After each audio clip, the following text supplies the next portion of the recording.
Bonjour mesdames et messieurs et bienvenue dans ce flash d'information. Le nouveau président de la Sierra Leone, Julius Maada, effectue ce vendredi à Abidjan une visite officielle d'amitié et de travail de 48 heures. Il va échanger avec son homologue ivoirien Alassane Ouattara.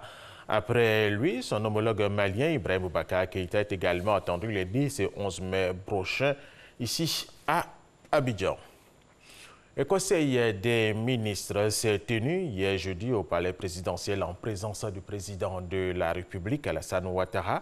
Le Conseil a pris des décisions au nom desquelles la création de 4 autres communes, à savoir Atiéguakro, Belébon, Assini Mafia et Ndoussi. La mesure de répression face à la commercialisation et l'exportation illicite des produits agricoles ainsi que des dispositions à prendre pour prévenir cette année les dégâts provenant de la grande saison des pluies. Nous y reviendrons tout à l'heure.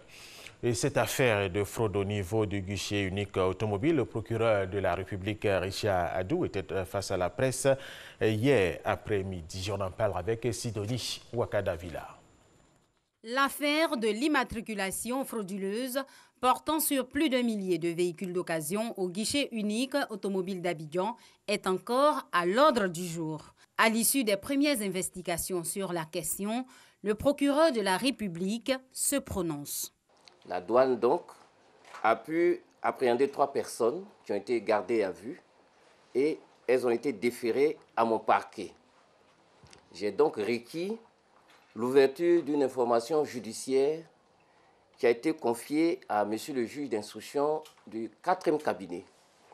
Ce dernier a placé les personnes impliquées sous mandat de dépôt. Le juge d'instruction, ayant vu que l'enquête n'était pas encore achevée, a délivré une commission rogatoire à la section recherche de la gendarmerie nationale avec des missions très précises, continuation d'enquête, audition de certaines personnes et procéder à des interpellations. La dite unité a donc pu appréhender 15 personnes, ce qui ramène donc à 18 personnes. Ces 18 personnes interpellées appartiennent aux structures du guichet unique, à savoir la douane ivoirienne, les ministères des Transports et du Commerce, du KIPUS, de Côte d'Ivoire Logistique et de la SICTA. Selon les estimations faites par les enquêtes douanières, les pertes pour les caisses de l'État sont estimées entre 2 et 3 milliards de francs CFA. L'argent qui devait servir à renflouer les caisses de l'État s'est malencontreusement retrouvé dans les poches ou dans les comptes bancaires de certaines personnes qui animent les structures tant étatiques que privées ou semi-privées, pour un préjudice qui est aussi entre 2 et 3 milliards de nos francs.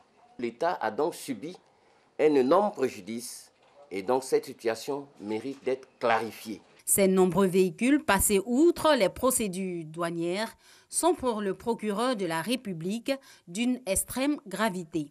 Des faits qu'il qualifie de fraude massive douanière, de faux et usage de faux, d'importation sans déclaration douanière, de détournement de deniers publics et de blanchiment de capitaux. Les enquêtes ouvertes depuis peu vont donc se poursuivre, a-t-il indiqué, pour comprendre le mode opératoire et les moyens déployés en vue de faire la lumière sur cette affaire. Allez, toute autre chose, un mineur a été tué, 5 autres sont toujours portés disparus depuis hier jeudi après un séisme qui a frappé une mine d'or dans la banlieue de Johannesburg, toujours en Afrique du Sud. 7 géants miniers de ce pays ont signé hier jeudi un accord historique d'un montant d'environ 5 milliards de rand, 330 millions d'euros, soit plus de 2014 milliards de francs CFA pour l'indemnisation de plusieurs dizaines de milliers de leurs employés malades de la silicose. Le Parti républicain du peuple, CHP, principale formation d'opposition en Turquie, a désigné ce vendredi matin même le député Muharrem İnce pour affronter le chef de l'État, chef Tayyip Erdogan, lors de l'élection présidentielle anticipée qui se tiendra le 24 juin prochain. Pour lui, avec l'aide de Dieu et la volonté de la nation. Il sera élu président le 24 juin prochain en Turquie. Et nous allons terminer avec cette information. L'Académie suédoise a annoncé ce vendredi le report du prix Nobel de littérature 2018, une première depuis près de 70 ans, après les révélations d'accusations de viol et agressions visant l'époux français d'une immortelle. Le prix Nobel 2018 de littérature sera donc désigné et annoncé en même temps que le lauréat 2019, a annoncé l'institution dans un communiqué. Voilà, c'est la fin de ce flash d'information. Merci de l'avoir suivi.